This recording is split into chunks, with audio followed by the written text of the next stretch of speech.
वसु की हिम्मत जवाब दे गई। वह निराश होकर वहां से लौट गया। उसने उसे भुलाने की लाख कोशिश की, पर उसका रूप सोते जागते, उठते बैठते हर समय आंखों के सामने आ जाता है।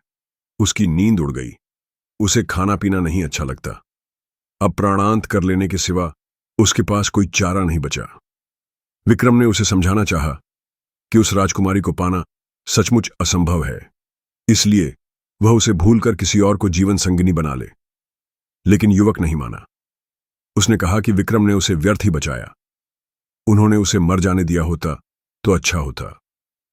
विक्रम ने उससे कहा कि आत्महत्या पाप है और यह पाप अपने सामने वह नहीं होता देख सकते।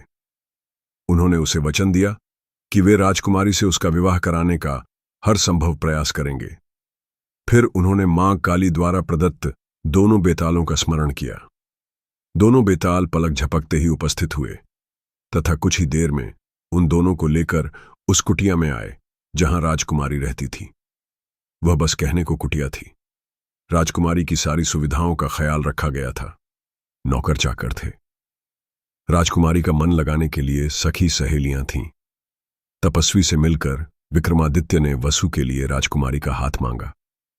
तपस्वी ने राजा विक्रमादित्य का परिचय पाकर कहा कि अपने प्राण वह राजा को सरलता से अर्पित कर सकता है, पर राजकुमारी का हाथ उसी युवक को देगा जो खौलते तेल से सकुशल निकल आए।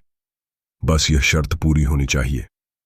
राजा विक्रम ने उसे बताया कि वे खुद ही इस युवक के स्थान पर कड़ाह में कूदने को तैयार हैं, तो तपस्वी का मुंह विस्मय से खुला रह गया। तभी राजकुमारी अपनी सहेलियों के साथ वहां आई। वह सचमुच अप्सराओं से भी ज्यादा सुंदर थी। खैर, विक्रम ने तपस्वी से कहकर कड़ाह भर तेल की व्यवस्था करवाई।